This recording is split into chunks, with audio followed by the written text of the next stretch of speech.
वारकरी संप्रदायासारखा पंथ नाही कोण पण काही काही लोक सांगतात महाराज मना पैसा बुडायचे ना तो तुमना माडकरी भी काय खरा नाही राहतो तुमना माडकरी पुरा नीत राहतो महाराज भाऊ माडकरी नाही नीत रे नीचच नी माळा घाललेले रे भाऊ माडकरी नालायक नाही काही काही नालायकच माळा घाललेले म्हणून चांगला बदनाम होतो विठ्ठल प्रश्न चिन्ह उभा करण्यापेक्षा मी समाधानी उत्तर देण्याचा प्रयत्न करतो नदीतलं पाणी नाल्यातलं पाणी लास्ट मध्ये गटारीतलं पाणी सगळं मिळून जातं कुठं माया हो समुद्राला जाऊन पोहोचतो नदीतलं पाणी नाल्यातलं पाणी गटारीतलं पाणी सुद्धा नदीला आपलं समुद्राला जाऊन पोहोचतं तसं भक्ती कोणत्याही पद्धतीनं करा ती भगवंताला प्राप्त होते पण जीवनामध्ये भगवंताला आपलंसं करा असं महाराज सांगतात अभंगाच्या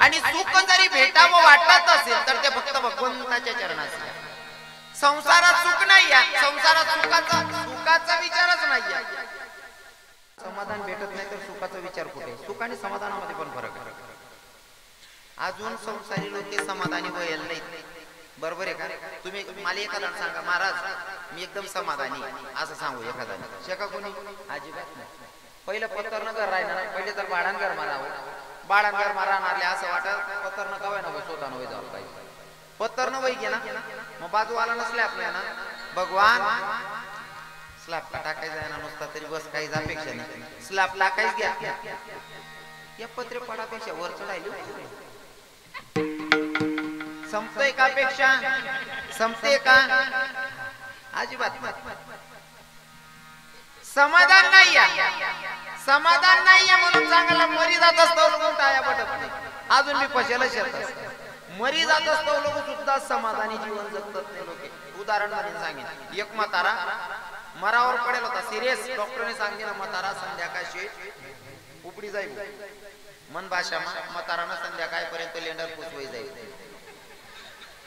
पण म्हातारा पडी पडी असा करे पोरे दोन्ही पोरे विचार करे पप्पा असं करायला नेमकं मग पप्पानी कोणता तरी काहीतरी दपाडेल शेवा असं सांगणार म्हणजे काहीतरी दपाडेल मरण टाइमला मी लोक संसार सुटत नाही असं करे दाखला पोऱ्या म्हणे आता बितळा मग आलेलो म्हातारा काहीतरी बट्ट बितळ पोरी टाक बितळच पाठ टाक काही सापडलं म्हणे पप्पा काय सांगू म्हणे तरी म्हातारा असंच तरी मोठा म्हणे ते नाही रे आता ना बीत मा सांग राहणार रे पप्पा आता ना बी पाठ टाक दोन्ही बी थोडा पाठ टाका रुपया सापडणार नाही म्हणे पप्पा तरी मी म्हाताराना तेच चालू होतं म्हणे देख जे जाय ते बरं जाय पण आपला बाप जे ते सांगिरा ना इशारा करी म्हणजे नक्कीच काहीतरी डबुलट केस डॉक्टरले बोलावं डॉक्टर साहेब म्हणे काय मना बापनी फक्त 2 मिनिटं बोलायला पाहिजे म्हणे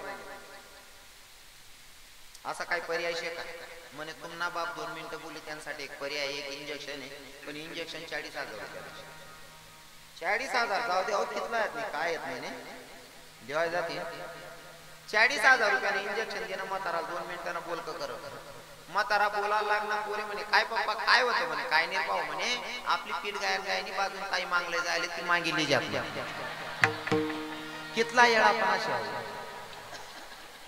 कितला येडापणा म्हणजे संसारामध्ये लोक एवढे वेळे झाले ज्या कामासाठी आलो त्या कामाचा विसर पडलाय विठ्ठल सुख पाहिजे असेल तर कुठे एक वेळ पंढरपुराला जाण त्या मालकाचे चरण धर तिथंच सुखाची प्राप्ती होईल अन्यथा इतर ठिकाणी सुखाची प्राप्ती नाही बरोबर आहे की नाही सुखच नाही ना महाराज आणि आपण संसारामध्ये जर सुख शोधत असाल तर कुठंतरी फसगत होते आपली त्याच्यासाठी उदाहरण म्हणून सांगायला आवडेल आयुर्वेद म्हणून मला चिंतन मांडायला आवडते मालकाने माल जर सांगा ना उसळ घसड करीन निघ जाय पण ऐकणारा चांगला दिखेल ना म्हणून चित लागला ना म्हणून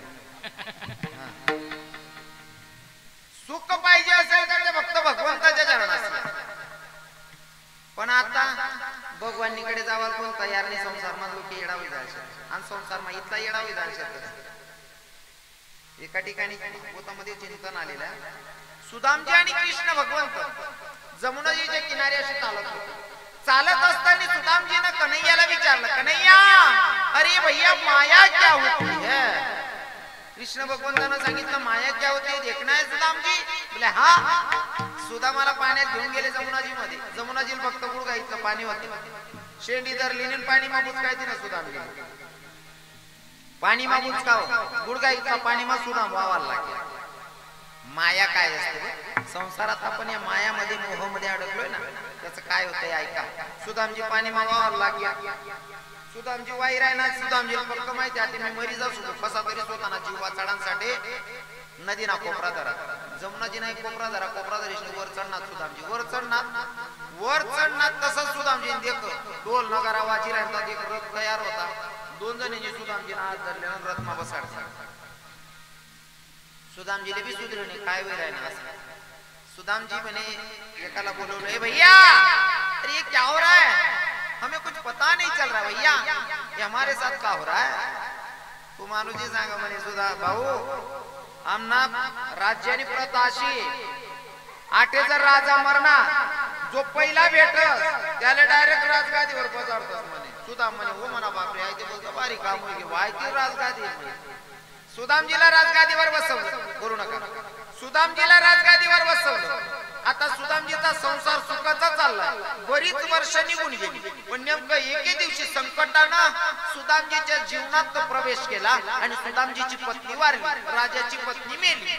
पत्नी मेल्याच्या नंतर सुदामजी रडत होते बापरे इथला चांगला संसार होता बायको मरी गेली. इथला सुख नाव होतो बायको मरी गेली. हा ते आई चालली गेली म्हणून कसं होईल. जोर जोर मला रडायचा सुदामजी. बस करणार रे आटे मी मुकाली घ्या का रे नाही त्याचा धंदा राहत असं त्या गावात राहतो त्याकडे ध्यान.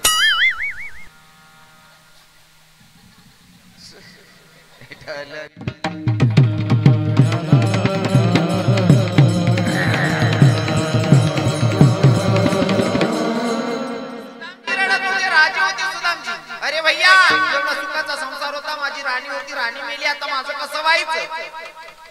दोन शिपाई जोडे घ्या म्हणे राजे काऊन रडायले काय नाही माझी राणी होती सुखाचा संसार होता बायको मेली म्हणून रडतोय. त्या शिपाई म्हणे रडान गरज नाही मग आमना पद्धत आशिष आमनीकडे प्रथा आशिष म्हणे राणी जर मरली ना राजा सती जाणं पडत तुमले बी शिलंग नसे म्हणे. सुद्धा म्हणे ओ म्हणा बापरे आय तर राजगादी भेटली आणि राणी इतकं सुखना संसार चालू राणी मरनील राणी संगी माल बिमार राहणार म्हणे. दोन लोकांनी हात धरला त्या दहन मध्ये पत्नीला जाळलेलं आहे राणीला आणि त्या अग्नीमध्ये सुदामजीला लोटत होते. सुदामजी जीव थोडी सांगे माल मरणं नाही रे ओ काका ओ भाऊ नाही रे माल जग नाही रे माल मरणं नाही रे. जोर जोर मारा मारे ना आता अंग टाके या लोकांचं अडकले तर भाऊ आता वडा. आणि नेमकं कृष्ण भगवंतानी चोटी शेंडी पकडली वरती केलं. देखली सुदामजी माया क्या होती इसे कहते हैं माया. मग या मायाच्या नादात आपण फसलो. संसार करू नका असं संतांनी सांगितलेले पण करत असताना खऱ्या भगवंताची आपल्याला प्राप्ती झाली पाहिजे हे डोक्यात नेहमी ठेवायचं नाही का. हो म्हणून तर तुकोबाराय सांगतात आपुला तो एक देव करून घ्यावा तेने विन जीवा तेने विन जीवा सुख नव्हे त्याच्याशिवाय सुख नाही. मग तुम्ही म्हणशाल संसारामध्ये सुख आहे का अजिबात नाही. हे सगळं विद्या हे सगळं खोटा किती खोटे. मी सुरुवातीला जे भजन गात होतो ना एका महात्म्याच्या मुखातून ऐकलेलं आहे हरि ओम हरि ओम हरि ओम हरि ओम. भाऊ रडतो भावासाठी मला पाठिंबा नाही पाठिंबा नाही. बहीण रडते भावासाठी मला शेवटी शेवटी मतलब त्या भजनाचे बोल असे बाय बाय रे देवाई काय झाली बाई काय झाली बाई चार दिवस झाल्यावर मी दुसरं घर बाई. हरी हरी हरी हरी. दादा दादा त्याच्या नादात लागलोय, खरा तर भगवंत आहे आणि त्या भगवंताची प्राप्ती करायची तू कोबरा या सांगताय विठ्ठल.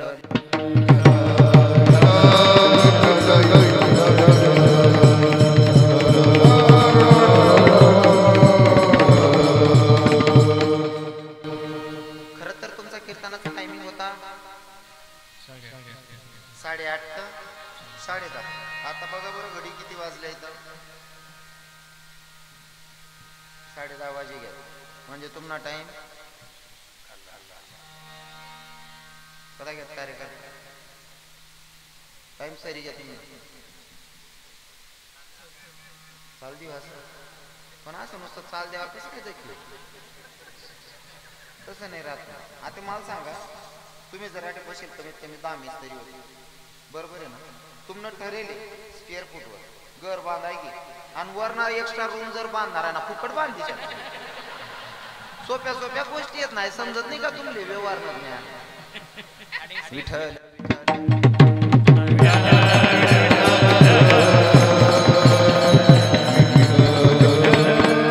काळजी करू नका कीर्तन अजून चालणार आहे कारण कीर्तनाला 15 मिनिटं लेट झाले. त्याप्रमाणे मी एक चरणाचा भावार्थ तुम्हाला सांगितलाय. सगळ्यांनी आता काय करायचंय हातानं टाळी मुखाने नामचिंतन सर्वांनी नामचिंतन करायचंय. सगळ्यांनी भजन म्हणायचंय टाळी वाजवून भजन करायचंय. जो भजन करणार नाही आणि अजून सांगत बरं का आई विठोबा रुक्माई होई ना म्हणजे अजून पुढे कीर्तन राहत बरं बाकी ना उठीन निघ जात. अजून कीर्तन बाकीच एवढं ध्यानमा ठेवलं. आणि कीर्तनातून एकाने सुद्धा उठून जाऊ नये. आपल्या हिंदू धर्माची संस्कृती आहे आणि कीर्तनाचा नियम सांगतो तुम्हाला. कीर्तनातून कोणी उठायला नाही पाहिजे. कीर्तनमाई जो उठस ना त्यासले सांगस ऐका कीर्तनमाई उठणारच साठी सांगस मी. आपण कीर्तनात बसल्याच्या नंतर आपण संसारी लोक आहोत. आपल्याकडनं न कळत काही पाप झालेलं असेल तर आपण कीर्तनात बसल्याच्या नंतर आपल्या अडीच फूट अंतरावर आपलं पाप असं तरंगतं. मग जो असं चालू कीर्तन मग उठीन निघ जास ना तो पटास ना पाप डोकारली निघ जात.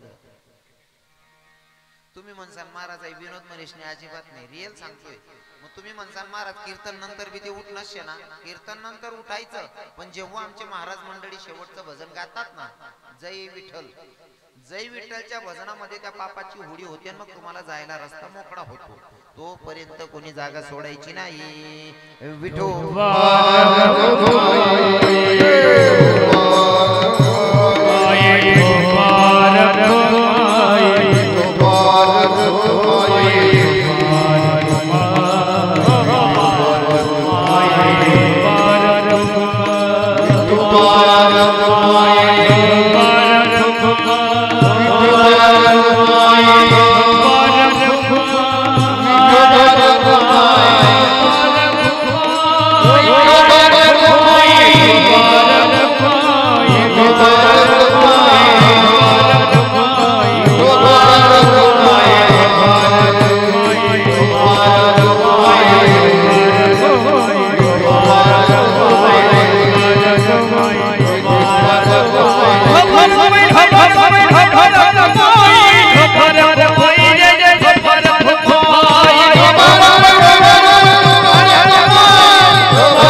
लाजायचं नाही. माझ्या कीर्तनातून मी जोपर्यंत भगवंताचं नामचिंतन तुम्ही करत नाही तोपर्यंत कीर्तनाची सांगता होत नाही. भगवंतावर इतकं वेळ प्रेम करायचं इतकं वेळ प्रेम करायचं की जसं माझे तुकोबाराई करत होते देवावर प्रेम. जसं की माझ्या मीराबाईने देवावर प्रेम केलं माझ्या राधा राणीनं देवावर प्रेम केलं. असं प्रेम तुम्ही सुद्धा करायचंय. आणि देवाचं नामचिंतन करायला लाज काय ठेवायची. लोके काय म्हणते नाही डोकामाई पहिले काट टाकू. लोके कोणले चांगला म्हणतात नाही. भगवंताचं नामचिंतन करायला अजिबात लाज ठेवायची नाही. ऐका किती वेळी भक्ती करायची सांगू का. गोपी भाव सांगत असताना आमचे संत सांगतात काही काही गौरणी शपक असतात पण त्यांच्यामधला संदेश खूप चांगला जातो. लोक काय म्हणतील हा विचार गोपिकांनी सोडून दिला म्हणून भगवंताच्या जवळ आहेत जवळ होत्या. भाव कसा असला पाहिजे. झाली बदनाम ग झाली बदनाम ग झाली बदनाम देवाच्या पायी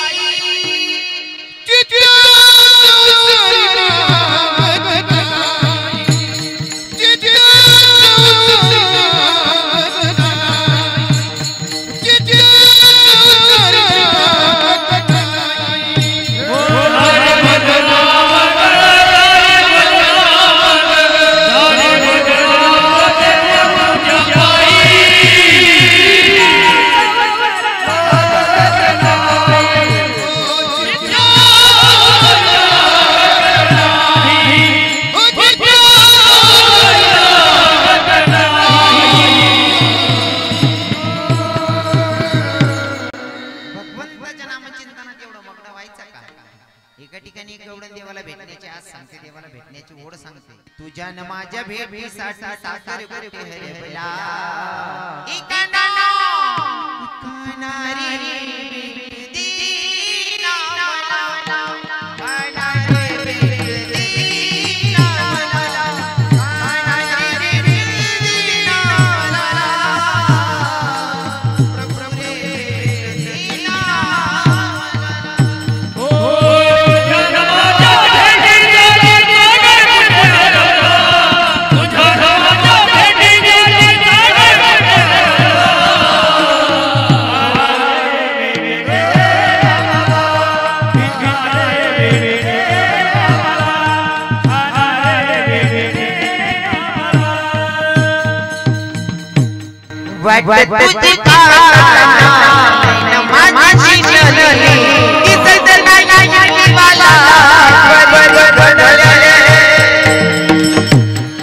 देवाला भेटण्याची ओढ असली पाहिजे. मग तेव्हा लोक काय म्हणतात ते डोक्यातून काढून टाकायचं. आबा लोक कोणले चांगला म्हणतात नाही आणि लोकेशने आपले चांगला म्हणायला पाहिजे असा विचार ठेवा. ते देवपर्यंत पोहोचता येत नाही. लोकेशने आपल्या जवळ येडं ठरावं नाही तो लोगून देवनी प्राप्तीच नाही. विठ्ठल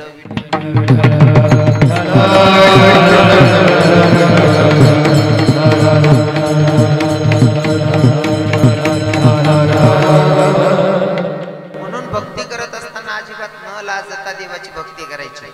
आडे भजन म्हणायला पाहिजे. हा बरोबर बरोबर आत मालदा काही मात म्हणलं आई असं आहे. हाय चेहरा दिकाशिवाय टाया पडत नाही. मला सुधरीच राहायचं नाही कवळ. हा त्या झोपेल शेत काय जागे शेतायचे पोहाणं साधन शेत. मग ऐका आता भगवंताचं नामचिंतन करायला अजिबात लाज ठेवायची नाही. देवाचं भजन गायला लाज ठेवायची नाही. पण आडे मनान सांगू आडे म्हणतात नाही. आटे देवनं भजन करा सांगू आडे करतात नाही. बरं वातावरण तुम्हाला परिसर चांगला आडे म्हातारा बाबा भैया बाबा आठ टोपीवाला बाबा बिधी किराणा नाही ते काही काही गावेस मात झाला बी येतच नाही कीर्तनेस मा. एक स्टँडवर 75 वरीस न म्हातार देवनं भजन म्हणाना सोडीशनी गाणं म्हण राहील. कोणतं गाणं म्हणे सांगू का? अरे दादा नशा मना बोलाओ माल सांगा पंचावरी वरी या पाडे